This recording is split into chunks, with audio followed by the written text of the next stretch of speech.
បាទជំរាបសួរពុកម៉ែបងប្អូនទាំងគ្នាហើយថ្ងៃនេះខ្ញុំសូមលើកនៅប្រធានបទថ្មីមួយទៀតទាក់ទងនឹងការដែលយើងគិតថាយើងស្រឡាញ់នឹងការងារដែលយើងធ្វើឬក៏និយាយស្រឡាញ់នឹងការដែលយើងមានភាពតស៊ូមិនថាជីវិតយើងម្នាក់ៗយើងតែងតែមានភាពតស៊ូហើយយើងក៏ព្យាយាមនៅការដែលយើងស្រឡាញ់នឹងការដែលយើងមានចំណេះជំនាញឬក៏អ្នកខ្លះវិញ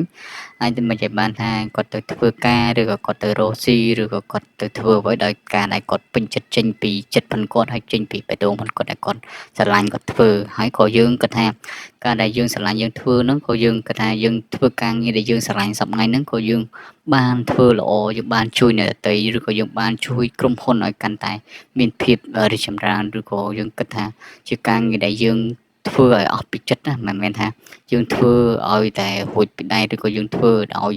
អត់មានការដែលយើងតាំងចិត្តក្នុងការដែលយើងស្រឡាញ់វាហើយយើងធ្វើវាអត់អស់ពីសមត្ថភាពរបស់យើង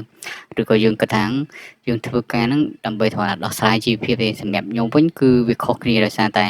សម្រាប់ខ្ញុំគិតថាខ្ញុំស្រឡាញ់តែការងារដែលខ្ញុំធ្វើគឺខ្ញុំព្យាយាមធ្វើអស់ពីចិត្តរបស់ខ្ញុំហើយខ្ញុំក៏ព្យាយាមធ្វើអ្វីដែលខ្ញុំស្រឡាញ់ហ្នឹងដើម្បីថាយើងធ្វើការក៏យើងសប្បាយចិត្តនឹងការដែលយើងទទួលប្រាក់ខែពីគេឬក៏យើងធ្វើការកន្លែងណាក៏ដោយគឺយើងបញ្ចេញពីសមត្ថភាពយើងឲ្យអស់ពីចិត្តព្រោះថានៅតាំងពីក្មេងដែលខ្ញុំបានវាថាយើងតាំងពីក្មេងរហូតមកដល់សម័យនេះគឺយើងមានអារម្មណ៍ថាពេលខ្លះគឺយើងធ្វើអ្វីមួយអត់អស់ពីចិត្តគឺយើងមានអារម្មណ៍ថាយើងស្ដាយនៅចំណេះជំនាញដែលយើងធ្វើប៉ុន្តែបើយើងធ្វើវាអស់ពីសមត្ថភាពដែលយើងធ្វើនោះគឺយើងហត់ទេតែសប្បាយចិត្តអញ្ចឹងបើយើងប្រៀបធៀបនឹងតកតងនឹងកីឡាករម្នាក់ដែលគាត់ធ្វើការងារឬក៏គាត់ធ្វើឲ្យអស់ពីសមត្ថភាពគាត់ស្រឡាញ់គាត់ធ្វើវិញគឺគាត់នឹងសប្បាយចិត្តគ្នាមិនថាកីឡាករឬក៏អ្នកដែលគាត់នៅក្នុងអាជីពឬក៏ជំនាញអីមួយគឺគាត់ធ្វើឲ្យធ្វើទៀតឲ្យគាត់ក៏សប្បាយចិត្តនឹងជំនាញឬក៏អ្វីដែលគាត់នឹងធ្វើនឹងដែរគាត់ថាពេលខ្លះគឺបើសិនជាអ្នកខ្លះគាត់មានលុយទៅចឹងទៅគាត់អាចនឹងចេញជាការដែលរកស៊ីឬក៏ធ្វើអីផ្សេងៗទៅតាមអ្វីដែលគាត់ចង់បន្តទៀតមានថាលើយើងមានជំហានផងយើងក្នុងការដើរពីមួយជំហានទៅជំហានឬក៏មានថាដូចតាំងពីក្មេងយើងស្រឡាញ់ការងារឬក៏យើងស្រឡាញ់វិស័យគេអញ្ចឹងទៅយើងខំប្រឹងរៀនពីថ្នាក់ទី1រហូតដល់ថ្នាក់ទី12រហូតដល់យើងចូលដល់សាកលយើងនឹងបន្តដែលជំនាញដែលយើងស្រឡាញ់នឹងឯងអញ្ចឹងបានយើងថាពេលឥឡូវដូចថាខ្ញុំស្រឡាញ់ជាងការងារដែលខ្ញុំធ្វើគឺយើងបានឃើញមកដល់សប្តាហ៍គឺយើងបានធ្វើហើយគាត់ថាការងារដែលយើងធ្វើហ្នឹងមកដល់ក្នុងសម័យបច្ចុប្បន្ននេះគឺវាអាចនឹងជួបនឹងតកតងនឹងក្រុមហ៊ុនគាត់ដែលយើងចូលធ្វើការគឺយើងពិតជាមានអារម្មណ៍ថាយើងសប្បាយចិត្តយើងធ្វើវាចេញពីអារម្មណ៍ដែលយើងបើថាយើងស្រឡាញ់តែពិតប្រាកដធ្វើទៅយើងធ្វើម្នាក់ឯងក៏យើងនៅតែសប្បាយចិត្តដែរវាមិនមែនថាលុះត្រាខ្ញុំធ្វើហ្នឹងតែគ្នាច្រើនទេប៉ុន្តែខ្ញុំធ្វើតាំងពីការងារដែលខ្ញុំធ្លាប់ធ្វើជាមួយបងប្អូនខ្ញុំធ្វើការពីការងារទូចរហូតដល់ធំរហូតដល់ការងារដែលខ្ញុំគិតថាខ្ញុំអាចនឹងជួយគេបានខ្ញុំព្យាយាមជួយទោះខ្ញុំគិតថានៅពេលដែលខ្ញុំអាចជួយគេបានគឺជាអារម្មណ៍ដែលខ្ញុំសប្បាយចិត្តមិនថាខ្ញុំដើរក្នុងវិស័យដែលខ្ញុំបានធ្វើការជាមួយបងប្អូនខ្ញុំឬក៏ខ្ញុំបានទៅធ្វើការកន្លែងណាទេគាត់ជារឿងមួយដែលខ្ញុំគិតថាបើយើងរស់នៅជាមនុស្សវិញគឺយើងរៀនចែកគ្នារស់មិនមែនយើងរៀនជាមនុស្សហ្នឹងគឺយើងរៀនក្នុងការដែលយើងចំណែនឈ្នានីសគ្នាច្រើនពេកទេសូម្បីតែក្នុងគ្រួសារឬក៏នៅក្នុងទីកន្លែងណាក៏ដោយដោយសារតែយើងមានចិត្តគំនិតក្នុងការដែលកើតមកយើងគិតថាអានេះល្អជាងអានោះល្អជាងអានេះហ្នឹងបានជាយើងអត់សូវមានធនធានណាល្អដែលមានផ្នត់គំនិតដើម្បីចែកគ្នារស់ទេគាត់ថាបើសិនជាអ្នកដែលគាត់ជួយចិត្តមើលងាយគ្នាវិញណាជួយមកអានេះប្រើទូរស័ព្ទកាចាស់ទូរស័ព្ទអីអាថោកណាប៉ុន្តែអាហ្នឹងលក្ខណៈមួយអត្តចរិតមនុស្សដែលជួយចិត្តមើលងាយគ្នាឬក៏ជួយចិត្តជេរបចោគ្នាឬក៏ជួយចិត្តអាមាក់ងាយគ្នាហ្នឹងគឺជាអត់មានតម្លៃទេប៉ុន្តែបើសិនជាដោយសារតែយើងជាមនុស្សដូចគ្នាយើងគិតថាអ្នកហ្នឹងប្រើរបស់ប៉ុណ្ណឹងជាភាពសាមញ្ញប៉ុណ្ណឹងគាត់កាចាស់ឬក៏អីលុយគាត់មានប៉ុណ្ណឹងគាត់ប្រើប៉ុណ្ណឹងជារឿងមួយដែលសប្បាយចិត្តបើសិនជាគាត់ថ្ងៃក្រោយគាត់មានលុយទិញរបស់ល្អទិញថាiPhone 17 Pro Max អីចឹងទៅឬក៏ iPhone បង្កើតចំណន់គាត់ទេឬក៏ Samsung ឬក៏ប្រភេទគេ Huawei ឬក៏ Apple អីចឹងទៅអានឹងទៅតាមលទ្ធភាពផងគាត់យើងមិនមែនថាយើងទៅទិញទៅតាមអ្វីដែលយើងអត់មានលទ្ធភាពយើងទិញហួសពីសមត្ថភាពទេឥឡូវដូចថាអ្នកខ្លះហ្នឹងស្រឡាញ់ប្រភេទឡានប្រភេទម៉ូតូអញ្ចឹងប្រភេទជាច្រើនដែលយើងគិតថាឡានជាច្រើនដែលយើងអាចចង់ទិញបានយើងផឹងប្រេងខំធ្វើការខំរកស៊ីអញ្ចឹងឡានដែលយើងចង់ទិញប្រភេទឡានមួយណាឬក៏ម៉ូតូមួយណាដែលយើងស្រឡាញ់គឺយើងព្យាយាមប្រឹងទិញយើងមិនមែនការដែលយើងទៅទិញទៅហួសពីសមត្ថភាពយើងទេអាហ្នឹងមិនយើងនិយាយថាយើងគួរគិតឡើងវិញក្នុងការដែលយើងទិញកុំឲ្យហួសពីសមត្ថភាពយើងឬក៏យើងធ្វើអីមួយកុំឲ្យហួសពីលទ្ធភាព ហើយយើងធ្វើហ្នឹងគាត់ថាយើងស្រឡាញ់វាចេញពីអ្វីដែលយើងចង់បានដែរបើថាបើយើងធ្វើកាយគឺយើងចេញពីចំណេះជំនាញយើងឬក៏យើងទៅរកស៊ីតែតាមចិត្តដែលយើង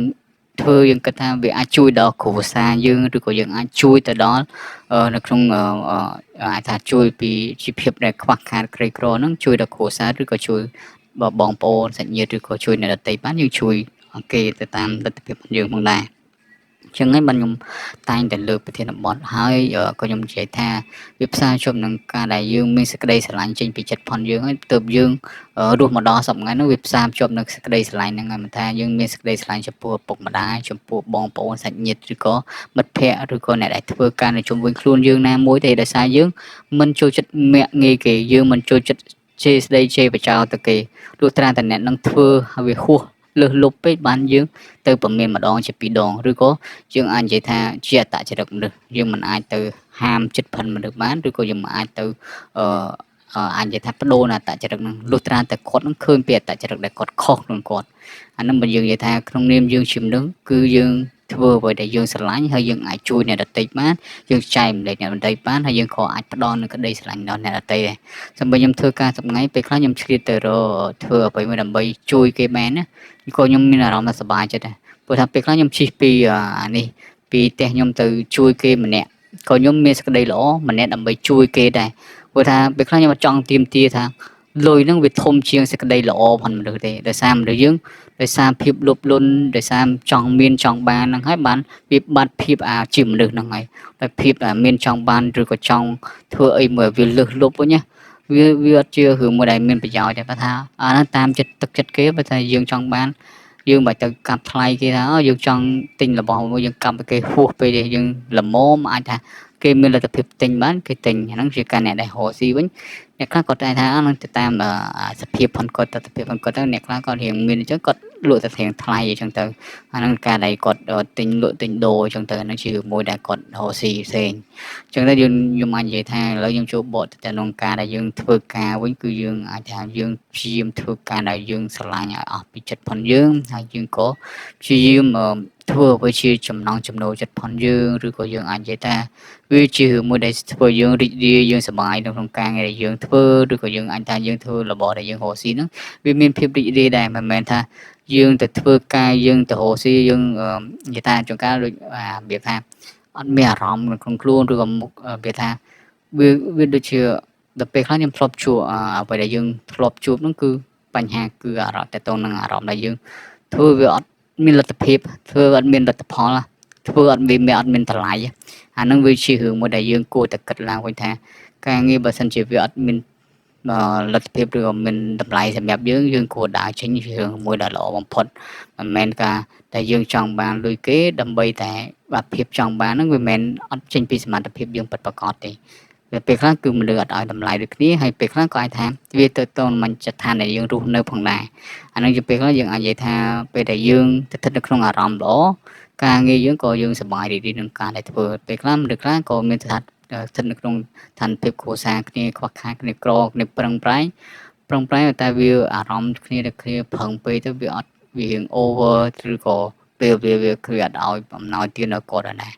អានឹងយើងទៅថានៅពេលដែលអ្នកធ្វើការយើងចេះយកគ្នាយើងចេះឲ្យតម្លៃគ្នាយើងចេះគ្រប់គ្នានឹងជារឿងមួយដែលយើងត្រូវ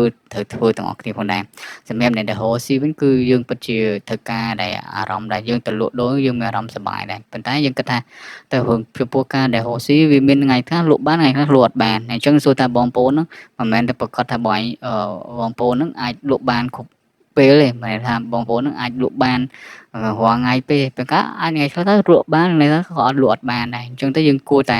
រៀនទៅអារម្មណ៍ទាំងឯងអញ្ចឹងទៅអ្នកធ្វើការក៏ដូចគ្នាដែរមិនមែនថាពេលខ្លះយើងទៅជួបនៅរឿងល្អទេអញ្ចឹងខ្លះមនុស្សខ្លះវាតច្រឹងមកចេះទាំងកថាវិញហ្នឹងនិយាយថាចង្ការសម្ដីចេះទាំងកថាអញ្ចឹងទៅចង្ការអាចមិនអាចនឹងប៉ះពាល់អារម្មណ៍អ្នកដទៃប៉ុន្តែធ្វើការខ្លះវិញសម្ដីខ្លះគឺធ្វើឲ្យមនុស្សចង់ធ្វើការធ្វើទៀតអាហ្នឹងវាភាពដែលលិតថាលិតទៅមនុស្សក៏និយាយថាយើងដឹកនាំធីមអីមួយធ្វើឲ្យគេគ្រប់យើងហើយយើងក៏គ្រប់គេដូចគ្នាហើយក៏មិនមែនថាអាការដែលគ្រប់ហ្នឹងអត្តចរិតហ្នឹងយើងទៅអាចខុសទៅលើអត្តចរិតមនុស្សម្នាក់បានទេអត្តចរិតមនុស្សខ្លះគឺអត្តចរិតគាត់លេងគាត់ថាការនិយាយស្ដីគាត់គឺរបៀបរបបគាត់ផ្សេងពីយើងប៉ុន្តែអាការដែល ទប់នៅចិត្តផលមនុស្សដែលចំណែនឈាននេះឬក៏ការដែលទប់នៅអាការអារម្មណ៍ដែលមិនពេញចិត្តគ្នាហ្នឹងគឺវាពិបាកនឹងការដែលទប់ដែរបើយើងមើលឃើញពីការដែលយើងរស់នៅក្នុងបច្ចុប្បន្នគឺវាពិបាកនឹងការដែលពិបាកនឹងយល់ដែរដោយសារតែខ្ញុំស្ថិតនៅក្នុងការងារដែលយើងរងសម្ពាធដោយសារយើងរងសម្ពាធពីអាការងារដែលយើងធ្វើការងារទៅឬក៏យើងជួបនឹងបញ្ហារឿងរៀងត្រូវបង់ធនាគារបងអីវាខ្លះអារម្មណ៍មនុស្សវាមិនមែនថាអារម្មណ៍ល្អគ្រប់ពេលទេអ្នកខ្លះទៅការដូចថាអ្នកខ្លះទៅគាត់ទៅដើរលេងសោះហាយពីយប់អីចឹងទៅពេលខ្លះអារម្មណ៍ក៏ល្អដែរអញ្ចឹងទៅអ្នកដែលគាត់ធ្វើការក៏គាត់រៀងយល់ពីគ្នាទៅវិញទៅមកដែរអញ្ចឹងទៅយើងគិតថាយើងម្នាក់គឺយើងរៀនយកយល់ពីគ្នាហើយយើងគិតថាយើងរស់ស៊ីយើងគុំទៅធ្វើអីអាក្រក់ឬក៏ប៉ះពាល់ទៅលើគ្នាឬក៏អាចថាសារអាក្រក់ឬក៏ផ្លាញ់ជីវិតទៅលើអ្នកដទៃដែរហ្នឹងជារឿងមួយដែលខុសបំផុតហើយយើងក៏គិតថាការដែលយើងកាន់មកជំនឿយើងក៏អត់ទៀមទីអីឲ្យវាលើសលប់លើអ្វីដែលយើងចង់បានពីដែរហើយក៏យើងមិនអាចថាយើងវាអាចថាពេលខ្លះយើងចង់បានឯរបស់អីមួយដែលយើងចង់បានមិនថាយើងចង់ទិញថាទូរស័ព្ទម៉ូតូទិញឡានអីដែលយើងចង់បានប៉ុន្តែយើងមើលលទ្ធភាពរបស់យើងដែរអាទិញហើយយើងជាប់ចពាក់ចពិននេះអាហ្នឹងគឺជាមួយដែលខុសឆ្គងអាហ្នឹងក៏ខ្ញុំបានឆ្លងកាត់ដែរដោយសារតែក៏ពិតយើងស្រឡាញ់អាការងារដែលយើងអាជីពផងយើងធ្វើតែយើងខ្វះលុយខ្វះកាយអញ្ចឹងទៅបើតែជាយើងលងលើជាមួយនឹងអាការដែលយើងគិតខុសអាពេលខ្លះយើងពេលខ្លះយើងហួសនិយាយមកសប្ងៃហ្នឹងអាពេលដែលយើងខុសហើយវាអាសឹងពេលខ្លះអ្នកដែលគេជួយហ្នឹងយើងសឹងតែអរគុណដល់លើកដៃសាពះថាដឹងអរគុណម៉ែមិនទេបងប៉ុន្តែខ្ញុំគិតថាខ្ញុំនឹងព្យាយាមដោះស្រាយប៉ុន្តែខ្ញុំក៏អត់ចង់ទៅពាក់ព័ន្ធជាមួយនឹងអ្នកដែលសាងបាបកម្មដែរដោយព្រោះសាងបាបកម្មនោះគឺខ្ញុំធ្លាប់ឆ្លងកាត់ជាមួយនឹងគ្រូចេញពីបងប្អូនអញ្ចឹងទៅអ្នកដែលវាធ្វើបាបគ្នាពេលខ្លះអាគ្នាក្រអត់នោះជន់គ្នាទាំងនេះទៀតខ្ញុំពេលខ្លះខ្ញុំថាខ្ញុំអត់ចង់ទៅប៉ះពាល់អស់លោកឬក៏ប៉ះពាល់អ្នកណាទេហើយខ្ញុំក៏មិនចង់ទៅអូស៊ីចង់កាច់កង់ឬក៏អីដែរក៏ខ្ញុំមិនចង់ទៅឈ្នានីសជាមួយអ្នកណាដែរគ្រាន់តែខ្ញុំត្រូវការដោះស្រាយនៅក្នុងជីវភាពដែលខ្ញុំក្រីក្រនោះទេបើសិនជាអ្នកឯងអ្នករៀងមានខ្លួនអ្នកឯងមានក្រុមហ៊ុនល្អអ្នកឯងជាអ្នកដែលមានដំកតិវិញណាអ្នកឯងគួរតែរៀនណែនាំគ្នាមិនមែនថាអាងខ្សែបពើអីឬក៏ធ្វើអីចូលណាគ្នាអ្នកក្រហ្នឹងសួរថាទៅដល់ថ្ងៃណាបានអ្នកក្រហ្នឹងរួចផុតទុកព្រោះថាអ្នកឯងជន់គេថ្ងៃក្រោយអ្នកឯងក្រអ្នកឯងអត់គេក៏ជន់អ្នកឯងដូចគ្នាដែរអញ្ចឹងយើងយល់អារម្មណ៍ថាមុននឹងជន់គេយើងរៀនរស់យើងចែកគ្នារស់មិនមែនថាយើងកើតមកនៅក្នុងប្រទេសមួយហើយឃើញគ្នាចង់សាងបាបកម្មទៅលើគ្រួសារនេះនោះឬក៏ធ្វើអាក្រក់ទៅលើអានេះនោះសួរថាតើវាពេលណាវាបញ្ចប់ពេលណាវាបានវាត្រូវចប់រឿងទាំងអស់ហ្នឹងសួរថាអ្នកឯងต้องធ្វើរឿងហ្នឹងវាល្អអត់អាហ្នឹងមកយើងចោទសួរថាយើងគួរតែឈប់ទាំងអស់គ្នានៅផ្នត់កំណត់ដែលសាងអាក្រក់សាងបាបកម្មហ្នឹងចុះរឿងល្អមកកណោយើងកើតមកជាតិហ្នឹងសួរថាយើងម្នាក់ៗយើងរស់បានប៉ុណ្ណាបើបានយើងបានសាងអំពើល្អអញ្ចឹងយើងសំពេលវេលាប៉ុណ្ណាយើងធ្វើល្អប៉ុណ្ណឹងទៅយើងអត់ចេះខាតទេបងប្អូនអំពើល្អឬក៏ការតែសាងអំពើល្អហ្នឹងគឺវាអត់ចេះខាតបង់ទេហើយក៏យើងសប្បាយចិត្តក្នុងការដែលយើងរស់នៅក្នុងឆាកជីវិតផងយើងដែរអ្នកដែលបង្កើតក្រុមហ៊ុនវិញបើសិនជាក្រុមហ៊ុនបង្កើតវិញវាក្រុមហ៊ុនដែលសាងល្អវិញគឺវានៅបានយូរវាអាចយូរឆ្នាំឬអាចរស់នៅបានយូរឆ្នាំព្រឹកដោយតែយើងបានធ្វើល្អចំពោះអ្នកដទៃដែរអញ្ចឹងខ្ញុំតែងតែនិយាយថាពេលខ្លះទង្វើល្អគឺវាអត់មាននិយាយថាពេលខ្លះអំពើល្អឬក៏ទង្វើល្អដែលយើងបានធ្វើហ្នឹងវាអត់ចេះសាបសូន្យទេបើថាយើងបានធ្វើទៅវារត់តែមានតម្លៃយើងធ្វើហើយធ្វើទៀតរត់តែមានតម្លៃទៀតព្រោះថាមនុស្សយើងអត់ដឹងថាការដែលយើងទៅធ្វើអាក្រក់ដើម្បីមានប្រយោជន៍អីដើម្បីទៅធ្វើរឿងអាក្រក់ទៅលើអ្នកដទៃហ្នឹងហើយយើងធ្វើអាក្រក់ហ្នឹងដើម្បីធ្វើរឿងអាក្រក់ហ្នឹងដើម្បីគេឬក៏ដើម្បីភាពលោភលន់ដើម្បីចំណានឈានអ្នកដទៃឬក៏ដើម្បីផលប្រយោជន៍អីគេអានោះបើយើងចោទសួរថាយើងគួរតែសួរខ្លួនយើងឬក៏អ្នកដែលគាត់កំពុងតែធ្វើរឿងអាក្រក់គួរតែសួរខ្លួនឯងធ្វើរឿងអាក្រក់ហ្នឹងដើម្បីតែលុយដើម្បីតែភាពលោភលន់ឬក៏ដើម្បីចំណាយឈានអ្នកដទៃឬក៏ដើម្បីអីផ្សេងដើម្បីអ្នកឯងចង់សាងបាបកម្មទៅលើគេសួរថាសាងបាបកម្មពាក់បាបកម្មមួយម៉ាត់ហ្នឹងឬក៏ធ្វើអាក្រក់ហ្នឹងគឺវាអត់មានតម្លៃទេចុះបើយើងឈប់តែពាក្យទាំងអស់ហ្នឹងយើងឈប់តែសាងអាក្រក់ធ្វើឲ្យរឿងទាំងអស់ហ្នឹងចេញទៅ